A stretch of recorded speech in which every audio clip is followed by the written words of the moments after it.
സംശയങ്ങൾക്ക് മറുപടി നൽകുന്നു നമ്മുടെ ശാലോം ടിവിയിലൂടെ. കുഞ്ഞു മനസ്സിൻ നൊമ്പരങ്ങൾ ഇന്ന് രാത്രി 9 മണിക്ക്. മിഴി തുറക്കൂ ആത്മീയതയുടെ ആഘോഷത്തിനായി.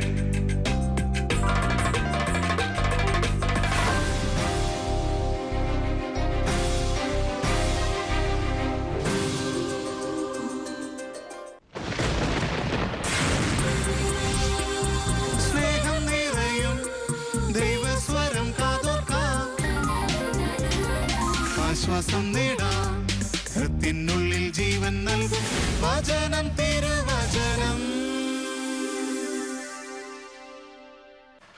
പിതാവിൻ്റെയും പുത്രൻ്റെയും പരിശുദ്ധാത്മാവിൻ്റെയും നാമത്തിൽ ആമേൻ. കോഴി തൻ്റെ കുഞ്ഞുങ്ങളെ ചിറകിന് കീഴിൽ ചേർത്ത് നിർത്തുന്നത് പോലെ ഞങ്ങളെ എന്നും പരിപാലിക്കുന്ന കാരുണ്യവാനായ കർത്താവെ, നിന്റെ അനന്ത സ്നേഹത്തെ ഓർത്ത് ഞങ്ങൾ അങ്ങേക്ക് നന്ദി പറയുന്നു. ഇത്രയും സുന്ദരമായ ഈ സമയം നൽകി ആകുലതകളില്ലാതെ ജീവിക്കാൻ ഞങ്ങളെ പഠിപ്പിക്കണമേ എന്ന് ഞങ്ങൾ പ്രാർത്ഥിക്കുന്നു. ആമേൻ. വിശുദ്ധ മത്തായി എഴുതിയ നമ്മുടെ കർത്താവ് ഈശോ മിശിഹായുടെ പരിശുദ്ധ സുവിശേഷം അധ്യായം 6 25 മുതൽ 30 വരെയുള്ള തിരുവചനങ്ങൾ. ദൈവപരിപാലനയിൽ ആശ്രയിക്കുക. ഞാൻ നിങ്ങളോട് പറയുന്നു, എന്ത് ഭക്ഷിക്കും, എന്ത് പാനം ചെയ്യുമെന്ന ജീവനെക്കുറിച്ചോ എന്ത് ധരിക്കുമെന്ന ശരീരത്തെക്കുറിച്ചോ നിങ്ങൾ ഉത്കണ്ഠാകുലരാകേണ്ട. ഭക്ഷണത്തെക്കാൾ ജീവനും വസ്ത്രത്തെക്കാൾ ശരീരവും ശ്രേഷ്ഠമല്ലേ? ആകാശത്തിലെ പക്ഷികളെ നോക്കുവിൻ. അവ വിതയ്ക്കുന്നില്ല, കൊയ്യുന്നില്ല, കളപ്പുരയിൽ ശേഖരിക്കുന്നുമില്ല. എങ്കിലും നിങ്ങളുടെ സ്വർഗസ്ഥനായ പിതാവ് അവയെ തീറ്റിപ്പോറ്റുന്നു. അവയേക്കാൾ എത്രയോ വിലപ്പെട്ടവരാണ് നിങ്ങൾ. ഉത്കണ്ഠ മൂലം ആയുസ്സിൻ്റെ ദൈർഘ്യം ഒരു മുഴമെങ്കിലും കൂട്ടാൻ നിങ്ങളിൽ ആർക്കെങ്കിലും സാധിക്കുമോ? വസ്ത്രത്തെപ്പറ്റിയും നിങ്ങൾ എന്തിനെ ആകുലരാകുന്നു? വയലിലെ ലില്ലികൾ എങ്ങനെ വളരുന്നു എന്ന് നോക്കുക. അവ അധ്വാനിക്കുന്നില്ല, നൂൽക്കുന്നുമില്ല. സത്യമായി ഞാൻ നിങ്ങളോട് പറയുന്നു, സോളമൻ പോലും തൻ്റെ സർവമഹത്വത്തിലും ഇവയിൽ ഒന്നിനെ പോലെ അലങ്കൃതനായിരുന്നില്ല. ഇന്നുള്ളതും നാളെ അടുപ്പിലെറിയപ്പെടുന്നതുമായ പുല്ലിനെ ദൈവം ഇപ്രകാരം അലങ്കരിക്കുന്നെങ്കിൽ അല്പവിശ്വാസികളെ, നിങ്ങളെ അവിടുന്ന് എത്രയധികം അലങ്കരിക്കുകയില്ല.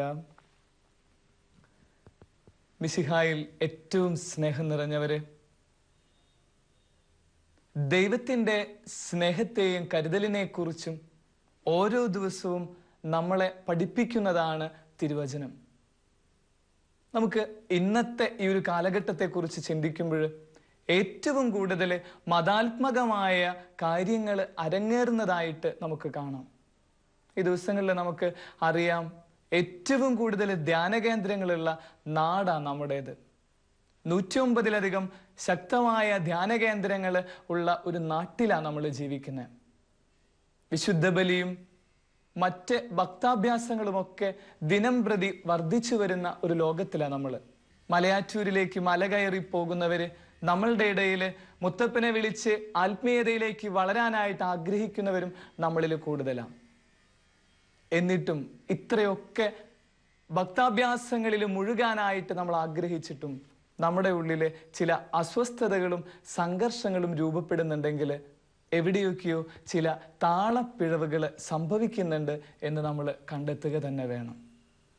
ദൈവപരിപാലനയിൽ ആശ്രയിച്ചുള്ള ഒരു ജീവിതശൈലി രൂപപ്പെടുത്തുന്നവർക്ക് ഒരിക്കലും ആകുലതകളോ സംഘർഷങ്ങളോ ജീവിതത്തിൽ നേരിടില്ല എന്ന് നമ്മൾ ഈ ദിവസങ്ങളിൽ കണ്ടെത്താനായിട്ട് ഒരുങ്ങിക്കൊണ്ടിരിക്കുക. സ്നേഹമുള്ളവരെ, ഈ തിരുവചനം ശ്രവിക്കുന്ന നമുക്ക് ഇന്ന് ചിന്തിക്കാനുള്ളത്, ദൈവത്തിലെ ആശ്രയം വെച്ച് ജീവിക്കുന്ന എനിക്ക് ആകുലതകളുടെ എണ്ണം കൂടുതലാണോ അതോ കുറവാണോ എന്നതിനെ കുറിച്ചാണ് ചിന്തിക്കുന്നത്. ആകുലതകൾ എന്നിൽ കൂടുതലുണ്ടെങ്കിൽ അതിന് കാരണം ദൈവപരിപാലനയിലുള്ള ആശ്രയത്തിൻ്റെ അളവ് എന്നിൽ കുറവാണെന്നുള്ളതാണ്. ഓരോ പ്രഭാതത്തിലും ഉണരുന്ന സമയത്ത് വീട്ടി തീർക്കേണ്ട കടബാധ്യതകളെക്കുറിച്ചും എഴുതി തീർക്കേണ്ട പരീക്ഷകളെക്കുറിച്ചും കാണേണ്ട രോഗങ്ങളെക്കുറിച്ചും രോഗികളെക്കുറിച്ചും ഡോക്ടർമാരെക്കുറിച്ചും ഒക്കെയാണ് നമ്മൾ ആകുലപ്പെടുന്നതെങ്കിൽ എവിടെയൊക്കെയോ ചില കാര്യങ്ങളിലെ മാറ്റം വരുത്തേണ്ട സമയത്താണ് നമ്മൾ എത്തിയിരിക്കുന്നത്. പകൽ സമയത്ത് മേഘസ്തംഭമായും രാത്രിയിൽ അഗ്നിസ്തംഭമായും വഴി നടത്തിയ ആ തമ്പുരാന്റെ കരുതലിനെ ഒന്ന് ഗൗരവമായിട്ട് കാണാനായിട്ട് നമുക്ക് പറ്റുന്നുണ്ടോ? അതിനെക്കുറിച്ച് മാത്രമാണ് നമ്മൾ ഈ സമയത്ത് ചിന്തിച്ച് ഈശോയുടെ അനുഗ്രഹം നേടുന്നത്. സ്നേഹമുള്ളവരെ, ഈ ദൈവപരിപാലനയിലേക്ക് വളരുന്നതിനായിട്ട് ആദ്യം നമ്മെ സഹായിക്കേണ്ടത് അടിയുറച്ച ദൈവവിശ്വാസത്തിലേക്ക് വളരാനാവുക എന്നത് മാത്രം. നല്ല ഒരു ദൈവവിശ്വാസിക്ക് മാത്രമേ നല്ല ദൈവപരിപാലനയിൽ ആശ്രയിക്കുന്ന വ്യക്തികളും ദൈവത്തിൽ നിന്ന് അനുഗ്രഹങ്ങൾ സ്വീകരിക്കുന്നവരുമായിട്ട് തീരാനായിട്ട് സാധിക്കുകയുള്ളൂ. എൻ്റെ വിശ്വാസം എത്രത്തോളം ശക്തമാണ് എന്നതിനെക്കുറിച്ച് പഴയ നിയമത്തിലെ ചില കഥാപാത്രങ്ങളെ ഒന്ന് വിലയിരുത്തിക്കൊണ്ട് നമ്മളുടെ ജീവിതത്തിലെ ആ വിശ്വാസത്തിൻ്റെ ദൃഢതയെ നമുക്കൊന്ന് പരിശോധിക്കാം. അത് ആദ്യം തന്നെ വിശ്വാസികളുടെ പിതാവ് എന്നൊക്കെ പറയുന്ന അബ്രാഹത്തിന്റെ ജീവിത വഴികളിലേക്കൊന്ന് പോകേണ്ടത് നല്ലതാണ്. അനേക വർഷം ജീവിച്ചതാ, എന്നിട്ട് മക്കളില്ലാത്തതിന്റെ ദുരന്തങ്ങൾ മുഴുവൻ ഏറ്റെടുത്ത ഒരു മനുഷ്യനാ അബ്രാഹം എന്നുള്ളത്. അവസാനം ദൈവത്തിന്റെ അരുളപ്പാടുണ്ടായിട്ട് ഒരു കുഞ്ഞിനെ പൊന്നോമനയെ കിട്ടുന്നതായിട്ട് നമ്മൾ വായിക്കുന്നുണ്ട്. എന്നിട്ടും സംഭവിക്കുന്നത് എന്താ? ആ കുഞ്ഞിനെ കൊണ്ട് ബലി കഴിക്കാനായിട്ട് തീരുമാനം എടുക്കുമ്പോൾ ദൈവം അവനോട് പറയുന്നത് അനുസരിച്ച് വിശ്വാസത്തോടെ അവൻ ആ മല കയറിയപ്പോൾ മാത്രമാണ് ദൈവം അവന്റെ ജീവിതത്തിലെ അത്ഭുതങ്ങൾ കൊടുക്കുന്നത്. ദൈവപരിപാലനയിലെ ആശ്രയിച്ചതിനുള്ള കൂലി തമ്പുരാൻ കൊടുക്കുന്നതായിട്ട് കാണുന്നത്. അതുകൊണ്ട് എന്തുണ്ടാവുന്നു? തിരുവചനം പറയുന്നത് ഇങ്ങനെയാ: അവനെ ലോകം മുഴുവൻ അനുഗ്രഹിക്കപ്പെടുന്നവനാകുന്നു, അവന്റെ ജനത മുഴുവൻ അനുഗ്രഹീതമാകുന്നു എന്നൊക്കെ പറഞ്ഞിട്ട് ആ തിരുവചന ഭാഗം അവസാനിപ്പിക്കുന്നത്. ദൈവത്തിലുള്ള വിശ്വാസത്തിന്റെ ദൃഢത കൂടുമ്പോൾ ആത്മീയതയുടെ അളവ് നമ്മളിൽ വർദ്ധിക്കുന്നതായിട്ട് നമ്മൾ കണ്ടെത്തുന്നുണ്ട്. ആ മോശയുടെ ജീവിതം ഒന്ന് എടുത്തേൻ. വിക്കനായിരുന്നു എന്നാ പറയുന്നത്. 2 ആളുകളുടെ മുൻപിൽ നിന്ന് ഒന്ന് ശക്തമായിട്ട് സംസാരിക്കാൻ പോലും കഴിവില്ലാത്ത മനുഷ്യനാ. എന്നിട്ടും സംഭവിക്കുന്നത് എന്താ? ഈ ദൈവവിശ്വാസത്തോടു കൂടിയിട്ട് ദൈവം പറഞ്ഞതല്ലേ എന്ന് കരുതിയിട്ട് ജീവിച്ചു തുടങ്ങുമ്പോൾ അവന്റെ ഉള്ളിൽ വലിയ വലിയ മാറ്റങ്ങൾ വരുത്തുന്നതായിട്ടാണ് നമ്മൾ കാണുന്നത്. ദൈവം പറഞ്ഞത് കേട്ട് ആ വിശ്വാസത്തോടു കൂടിയിട്ട് അവൻ്റെ ആ കരം ഒന്ന് നീട്ടുമ്പോൾ വലിയ ചെങ്കടല് 2ആയിട്ട് പകുത്തു മാറ്റുമ്പോഴൊക്കെ അറിയണം ആ വിശ്വാസത്തിന്റെ ദൃഢത കൊണ്ട് സംഭവിക്കുന്ന ചില കാര്യങ്ങളാണ്. ഇനി ആ പുതിയ നിയമത്തിലെ 1-2 കഥാപാത്രങ്ങൾ, അത് തീർച്ചയായിട്ടും ക്രിസ്തുവിനെ കേന്ദ്രീകൃതമായിട്ടുള്ളത് തന്നെയാണ്. ക്രിസ്തു തന്നെയാ വിശ്വാസത്തിന്റെ കേന്ദ്രബിന്ദുവായിട്ട് നിൽക്കുന്നത്. ജീവിതത്തിലെ എന്ത് സംഘർഷം വരുമ്പോഴും ക്രിസ്തു ദൈവത്തോട് ചേർന്ന് നിന്ന് ആ വിശ്വാസത്തിന്റെ ആഴത്തിലേക്ക് കടക്കുന്നതായിട്ട് നമ്മൾ കാണുന്നുണ്ട്. ആരുമില്ലെങ്കിലും ഒറ്റപ്പെട്ടു പോകുന്ന അവസ്ഥകളൊക്കെ ഉണ്ടാവുമ്പോഴും ക്രിസ്തുവിന് പിടിച്ചു നിൽക്കാൻ കഴിയുന്നത് ഈ ഒരു വിശ്വാസം തന്നെയാണ്. അവൻ ആ ശിഷ്യന്മാരോട് പറയുന്നതും ഈ വിശ്വാസത്തിലേക്ക് ഒന്ന് വളരാനാവോ, വിശ്വാസത്തിന്റെ വില ഒന്ന് വർദ്ധിപ്പിച്ചെടുക്കാനാവോ എന്ന് ആ ശിഷ്യന്മാരോടൊക്കെ ചോദിക്കുന്നത്. ചില സമയങ്ങളിൽ അത്ഭുതം നടത്താൻ പറ്റാതെ ശിഷ്യന്മാർ പാടുപെടുമ്പോൾ ക്രിസ്തു പറയണത്, അല്പവിശ്വാസികളെ നിങ്ങളുടെ ആ വിശ്വാസത്തിന്റെ തല ഒന്ന് കൂട്ടാൻ പറ്റുമോ? അതൊന്ന് കൂട്ടുന്നതിനനുസരിച്ച് മാത്രമാണ് അവരിലെ അത്ഭുതങ്ങൾ ദൈവം ഏറ്റവും കൂടുതലായിട്ട് കൊടുക്കുന്നതായിട്ട് നമ്മൾ കാണുന്നത്. സ്നേഹമുള്ളവരെ, ഈ ദൈവപരിപാലനയിലുള്ള ആശ്രയം എന്നുള്ളത് വിശ്വാസത്തിലേക്കുള്ള വളർച്ചയാണെന്നാണ് പറയുന്നത്. അതിലേക്കുള്ള വളർച്ചയിലൂടെ സംഭവിക്കുന്നതാണെന്നാണ് നമ്മൾ കണ്ടെത്തേണ്ടത്. ഇന്ന് ആദ്യമായിട്ട് ഈ ദൈവപരിപാലനയുടെ ആദ്യത്തെ മേഖലയിലേക്ക് നമ്മൾ കടക്കുമ്പോൾ ഓർക്കണം, ഈ ദൈവവിശ്വാസത്തിന്റെ ചുരുള് എത്രത്തോളം എന്നിൽ നിവർന്ന് നിൽക്കുന്നുണ്ട് എന്ന്. അതോ നിരാശയുടെ പടുകുഴിയിൽ ഫയൽ ഓപ്പൺ ചെയ്യാനാകാതെ കിടക്കുന്ന വ്യക്തികളെ പോലെയാണോ നമ്മൾ? അതോ പ്രത്യാശയുടെ ഫയല് ഓപ്പൺ ചെയ്യുന്ന വ്യക്തികളാണോ നമ്മൾ? ഈശോയോട് പ്രാർത്ഥിക്കാം, നല്ല ഒരു വിശ്വാസിയാക്കി എന്നെ രൂപപ്പെടുത്തണമേ.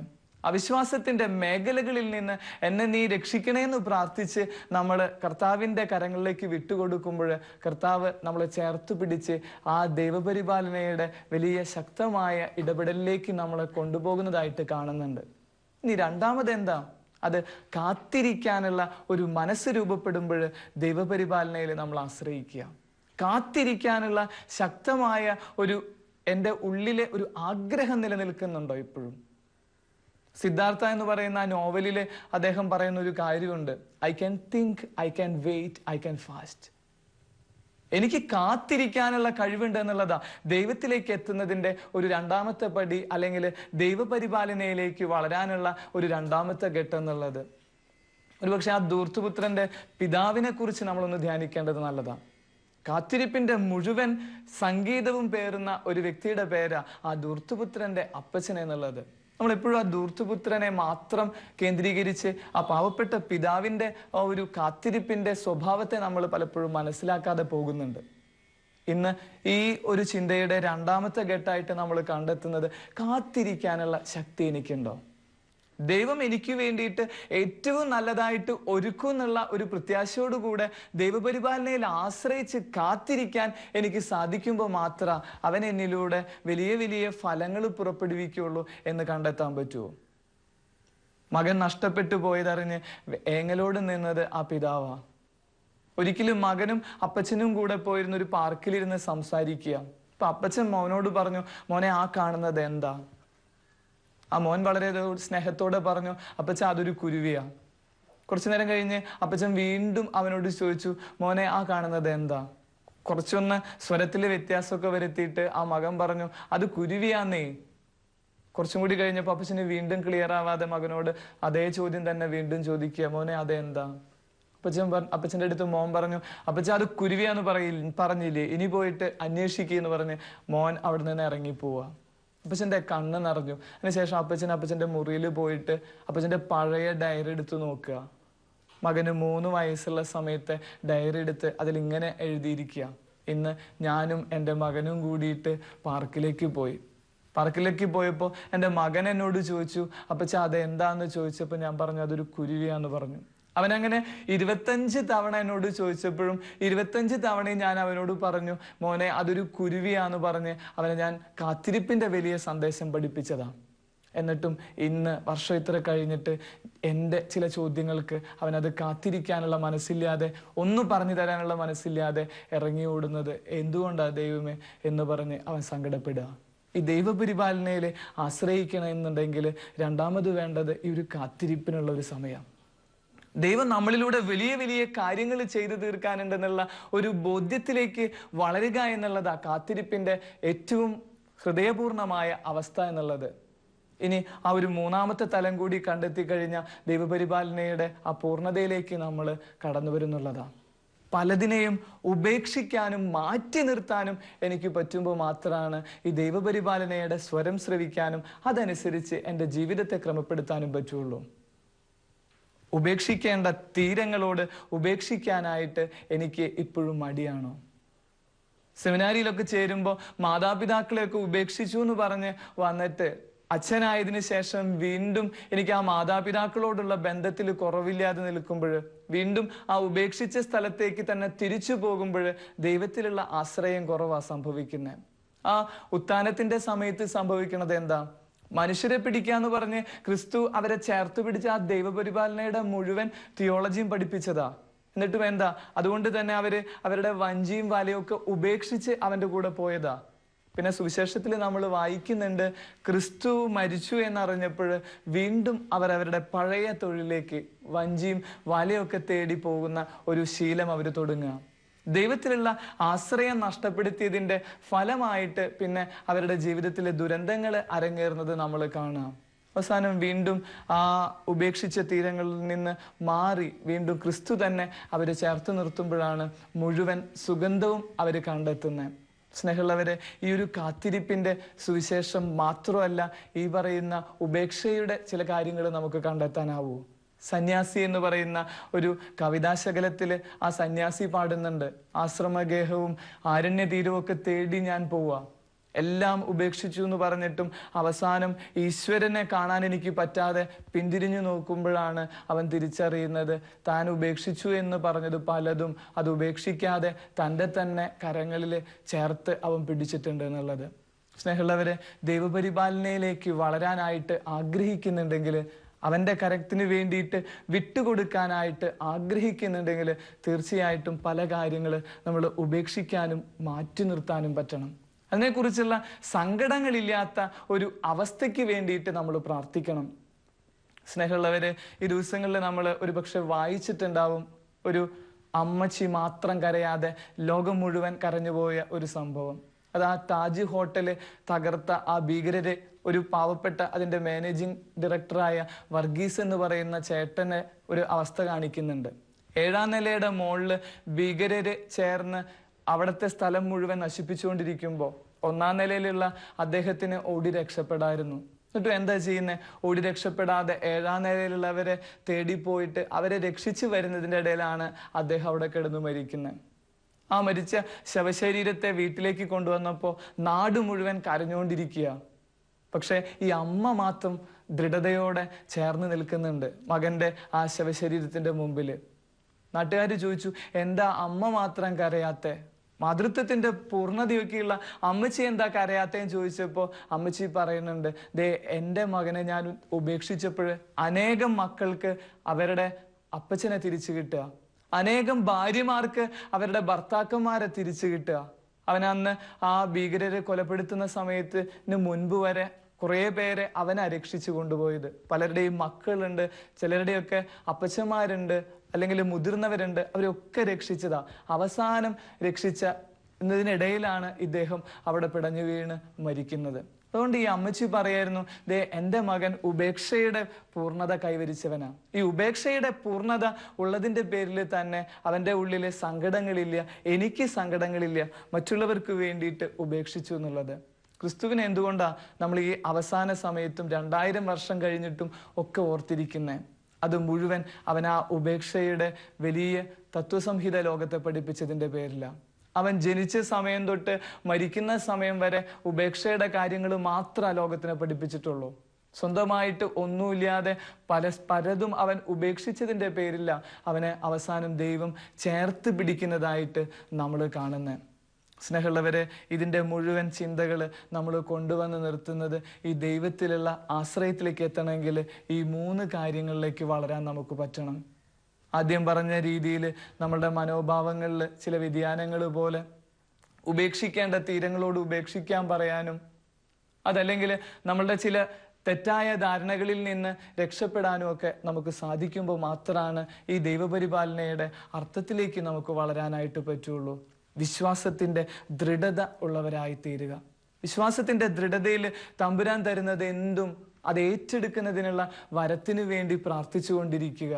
അതാണ് ഈ ദിവസങ്ങളിൽ മാർപ്പാപ്പ പറയുന്നത്. ഈ വിശ്വാസത്തിൻ്റെ വില കുറഞ്ഞ ചില അവസ്ഥകൾ ഫീദസെറ്റ് റാസിയോ എന്ന് പറയുന്ന അദ്ദേഹത്തിൻ്റെ ആ സുന്ദരമായ ലേഖനത്തിൽ അദ്ദേഹം പറഞ്ഞവസാനിപ്പിക്കുന്നത് എങ്ങനെയാ? ഫെയ്ത്തും റീസണും വേണം. ഇന്ന് വിശ്വാസം ബ്ലൈൻഡ് ആയിട്ടുള്ള വിശ്വാസം മാത്രമേ ഉള്ളൂ. അതിൽ നിന്നും മാറിയിട്ട് അത് കുറെ കൂടി റീസണും ചേർത്തുകൊണ്ടുള്ള ഒരു വിശ്വാസത്തിന്റെ തലത്തിലേക്ക് പോരുമ്പോൾ പരിശുദ്ധ അമ്മയൊക്കെ കണ്ടതുപോലെയുള്ള ഒരു ദൈവപരിപാലനയുടെ ലോകം നമുക്ക് കണ്ടെത്താനായിട്ട് പറ്റും. ഈശോ നമ്മളെയൊക്കെ സമൃദ്ധമായിട്ട് അനുഗ്രഹിക്കട്ടെ. ഏത് സമയത്തും ദൈവം എന്നെ പരിപാലിക്കുന്നുണ്ട്, ആ ഒരു ചിന്തയോടുകൂടെ മുന്നേറാനായിട്ട് പറ്റുമ്പോൾ അവിടെ നിന്ന് ഏറ്റവും കൂടുതൽ നമ്മളെ അനുഗ്രഹിക്കും. എൻ്റെ വ്യക്തിപരമായ ഒരു അനുഭവം കൂടി പറഞ്ഞ് ഈ ഒരു ദൈവപരിപാലനയുടെ ആ ചിന്ത അവസാനിപ്പിക്കാം. കഴിഞ്ഞ ഒരാഴ്ച ഏറ്റവും വേദനിക്കുന്ന ഒരാഴ്ചയായിരുന്നു. എൻ്റെ സഹവൈദികൻ്റെ അപ്പച്ചന് ലങ്സിൽ ക്യാൻസർ ആണെന്നറിഞ്ഞ ഒരു ദിവസമായിരുന്നു അത്. മരണത്തിന്റെ അവസാന സ്റ്റേജിൽ എത്തി നിൽക്കുന്ന അവന് സാമ്പത്തികമായിട്ട് ഒത്തിരി തകർച്ച നേരിട്ടുകൊണ്ടിരിക്കുന്ന കുടുംബത്തിന് ഒന്ന് കൈനീട്ടി സഹായിക്കാനായിട്ട് എൻ്റെ കരങ്ങളിൽ ഉണ്ടായിരുന്നില്ല. ഞാൻ ദൈവത്തോട് പോലും കോപിക്കുന്ന രീതിയിൽ പറഞ്ഞതാ, ദൈവത്തിലൊക്കെ ആശ്രയിച്ചിട്ട് എന്തുകൊണ്ടാണ് എനിക്കില്ലാതെ അവനെ സഹായിക്കാനായിട്ട്. അവസാനം കയ്യിലുണ്ടായിരുന്ന ഒരു 1000-ന്റെ നോട്ട് എടുത്ത് അവൻ്റെ കയ്യിൽ ഏൽപ്പിച്ചിട്ട് പറഞ്ഞു, ഇതേ ഉള്ളൂ ചങ്ങാതി തരാൻ, ഇതെങ്കിലും കൊണ്ടുപോയി രക്ഷിക്കുമെന്ന് പറഞ്ഞ് അവനെ അവിടെ നിന്ന് ഇറങ്ങിപ്പോകുമ്പോൾ എൻ്റെ മനസ്സിൽ വേദന ആ നഷ്ടപ്പെട്ട പൈസയെക്കുറിച്ചും ദൈവപരിപാലനയിൽ എത്താൻ പറ്റാത്തതിൻ്റെ അവസ്ഥകളെ കുറിച്ച് നോക്കിയ. പക്ഷെ സ്നേഹമുള്ളവരെ, ആ 1000 രൂപ ഞാൻ ഈശോയുടെ പ്രതി ദൈവപരിപാലനയിൽ ആശ്രയിച്ച് കൊടുത്തപ്പോൾ ദൈവം എനിക്ക് അതിൻ്റെ ഇരട്ടി തരുന്ന രീതിയിലുള്ള സന്തോഷം ആ ദിവസങ്ങളിൽ തരിക. പട്ടത്തിന് സ്വന്തമായിട്ടൊരു കാപ്പ പോലും മേടിച്ചിട്ടുണ്ടായിരുന്നില്ല. കിട്ടിയ സമ്മാനമായി കിട്ടിയ ആ വസ്ത്രം ഞാൻ തൊട്ടടുത്തുള്ളൊരു കടയിൽ ഏൽപ്പിച്ചിട്ട് പറഞ്ഞു, ഇത് ചെലവാകുമ്പോൾ അതിൽ നിന്ന് കിട്ടുന്ന കുറച്ച് പൈസ എനിക്ക് തരണമെന്ന് പറഞ്ഞു നിൽക്കുന്നുണ്ടായിരുന്നതാ. 3 മാസമായിട്ടും അത് ചെലവാകാതെ നിൽക്കുന്ന ഒരവസ്ഥയായിരുന്നു ഉണ്ടായിരുന്നത്. ഇവന് വേണ്ടിയിട്ട് ഈ പൈസയൊന്ന് കൊടുത്ത് ശക്തമായിട്ട് ദൈവപരിപാലനയിൽ ആശ്രയിച്ച് മനസ്സൊന്ന് വെച്ച് കഴിഞ്ഞപ്പോൾ സ്നേഹമുള്ളവരെ, അത് കഴിഞ്ഞതിൻ്റെ പിറ്റത്തെ ദിവസം എൻ്റെ അടുത്ത് വന്ന് പറയുക, ആ കാപ്പ അച്ഛ ചെലവായിട്ടുണ്ട്, അതിൽ നിന്ന് ഇത്ര പൈസ കിട്ടിയിട്ടുണ്ടെന്ന് പറഞ്ഞ് എന്നെ ഏൽപ്പിക്കുക. സ്നേഹമുള്ളവരെ, അവന് വേണ്ടിയിട്ട് കൊടുക്കാനുള്ള ദൈവപരിപാലനയിൽ ഒന്ന് വെച്ച് നമ്മുടെ മനസ്സിനെ ഒന്ന് ചേർത്ത് നിർത്തുമ്പോൾ അത് മുഴുവൻ അനുഗ്രഹമായിട്ട് മാറുക. ഒരു സ്ഥലത്ത് വൈദികൻ പാടിയ 2-4 വരികളോട് കൂടിയിട്ട് ഈ ദൈവപരിപാലനയുടെ പൂർണ്ണതയിലേക്ക് വരാനായിട്ട് കരുതുക. വലിയൊരു അപകടത്തിൽ നിന്ന് രക്ഷപ്പെടുത്തിയതിന് അദ്ദേഹം പാടിയ ആ 4 വരികള്: പരിപാലകായെന്നേശുവേ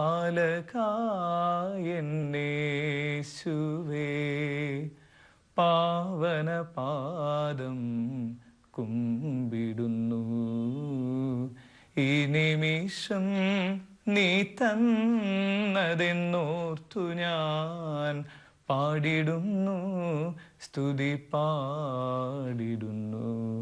സ്നേഹമുള്ളവരെ, ഓരോ സമയത്തും ഒന്ന് ചിന്തിക്കാൻ പറ്റൂ, എത്ര വലിയ അപകടങ്ങളിൽ നിന്ന് അവൻ നമ്മളെ രക്ഷിച്ചേ, എത്ര വലിയ ദുരന്തങ്ങളിൽ നിന്ന് അവൻ നമ്മളെ ചേർത്ത് പിടിച്ചത്. ആ നല്ല തമ്പുരാനുള്ള സ്തുതിഗീതങ്ങളോട് കൂടിയിട്ട് നമുക്ക് ജീവിച്ചു തുടങ്ങാം. അവൻ ഒരുക്കുന്നതൊക്കെ നമ്മുടെ നന്മയ്ക്കായിട്ട് പരിണമിപ്പിക്കുന്നേ. വിശുദ്ധ പൗലോസ്ലീഹ പറഞ്ഞില്ലേ, ദൈവത്തിനെ സ്നേഹിക്കുന്നവർക്ക്, അവിടുത്തെ പദ്ധതി അനുസരിച്ച് വിളിക്കപ്പെട്ടവർക്ക് എല്ലാം അവിടുന്ന് ഏറ്റവും നല്ല രീതിയിൽ ഒരുക്കുന്നു എന്ന് നമുക്ക് ഈശോയോട് പ്രാർത്ഥിക്കാം. നമ്മളെയൊക്കെ സമൃദ്ധമായിട്ട് അനുഗ്രഹിക്കട്ടെ. സ്നേഹിക്കുന്ന ഈശോയെ, ദൈവപരിപാലനയിലേക്ക് വളരാൻ അങ്ങ് ഞങ്ങളെ ശക്തിപ്പെടുത്തണമേ. പലപ്പോഴും നിന്നിൽ ആശ്രയിക്കാതെ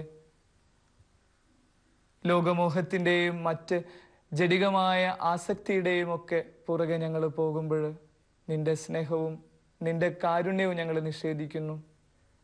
ഉത്ഥാനത്തിൻ്റെ അന്ന് ശിഷ്യന്മാർക്ക് ഭക്ഷണം ഒരുക്കി കാത്തിരുന്നിട്ടും അത് സ്വീകരിക്കാനാകാതെ നിൽക്കേണ്ടി വന്ന ആ ശിഷ്യരെ പോലെ കർത്താവിൻ്റെ അടുത്തേക്ക് വരാനായിട്ട് ഞങ്ങൾക്ക് സാധിക്കാതെ നിൽക്കുന്ന, ദൈവപരിപാലനയിൽ ആശ്രയിക്കാതെ പോകുന്ന അവസ്ഥകൾ ഞങ്ങളിൽ നിന്നും മാറ്റണമേ.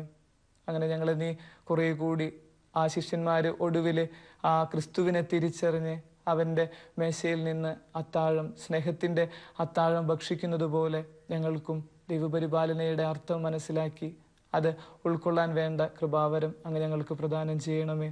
പരിശുദ്ധ അമ്മേ, വചനത്തിൽ മുഴുവൻ അമ്മ ദൈവപരിപാലനയിൽ ആശ്രയിച്ച് മുന്നേറിയതുപോലെ ഞങ്ങൾക്ക് മുന്നേറാനുള്ള കൃപയും അനുഗ്രഹവും നൽകണമേ. പിതാവിൻ്റെയും പുത്രൻ്റെയും പരിശുദ്ധാത്മാവിൻ്റെയും നാമത്തിൽ ആമേൻ.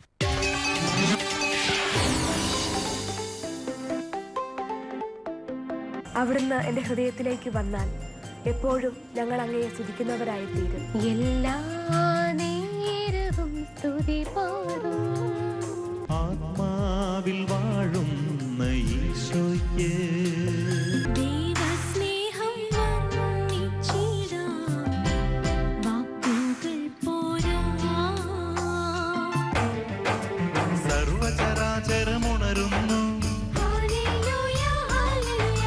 സകല ചരാചരമുയർത്തുന്നു. മഹിതലമൊന്നായി പാടുന്നു. മാനവകുലവും കാരിസ് മെലഡീസ് ഇന്ന് രാത്രി 8 മണിക്ക്.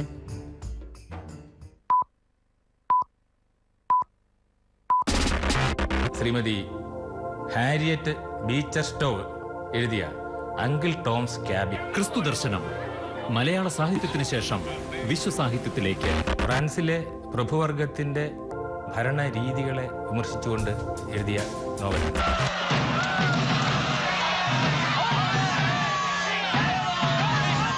ഈശ്വരവിശ്വാസം, അതാണ് മനുഷ്യന്റെ അന്തിമമായിട്ടുള്ള അഭയം എന്ന് ഈ കഥ നമ്മെ പഠിപ്പിക്കും.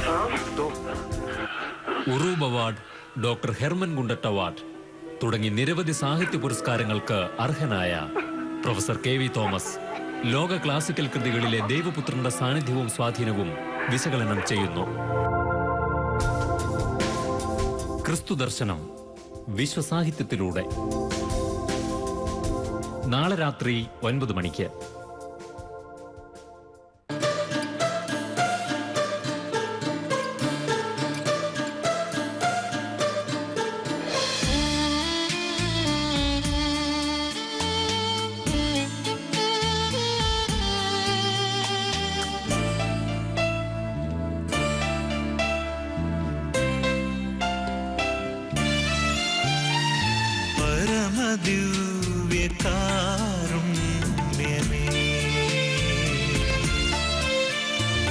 മധുര സ്നേഹ പാരമ്യമേ, പരമദിവ്യ കാരുണ്യമേ മധുര സ്നേഹ പാരമ്യമേ വരിക എന്നിൽ വാഴുവാൻ തരണേ നിന്റെ കൃപാവരം മഹിതമീ കൂദാശയിൽ നാഥ പരമദിവ്യ കാരുണ്യമേ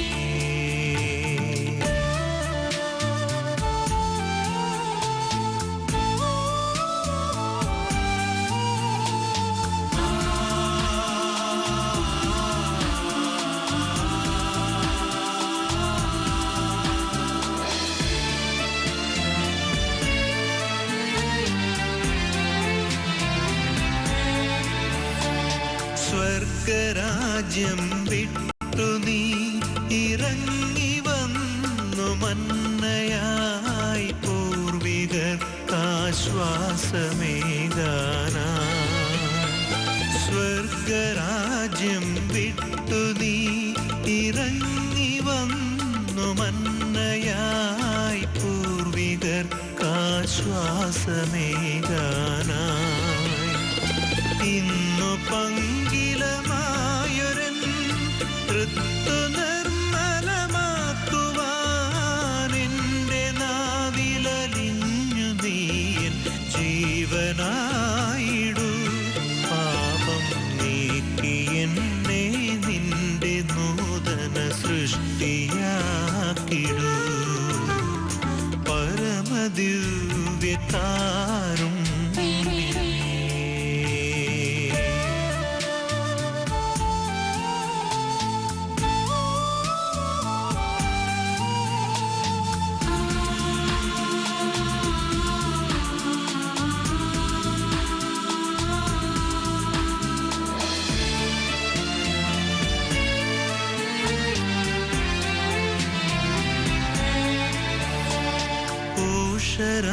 ഈ ജീവിതം ഊഷ്മളം ചിരമാക്കുവാനോഴിയിൽ അവതാരമായി നീ മർത്യമുക്തിയതേകുവാൻ മൃത്യു തന്നിലമർന്നു നീ വാണിടും നീ ഓസ്തിയിൽ പുനരുദ്ധിതൻ നാഥൻ ഇന്നും ജീവനേകാനായി സ്വയം മുറിയപ്പെടുന്നു നീ പരമദിവ്യ കാരുണ്യമേ മധുര സ്നേഹ പാരമ്യമേ വരിക എന്നിൽ വാഴുവാൻ തരണേ നിന്റെ കൃപാവരം മഹിതമീ കൂദാശയിൽ നാഥ പരമദിവ്യ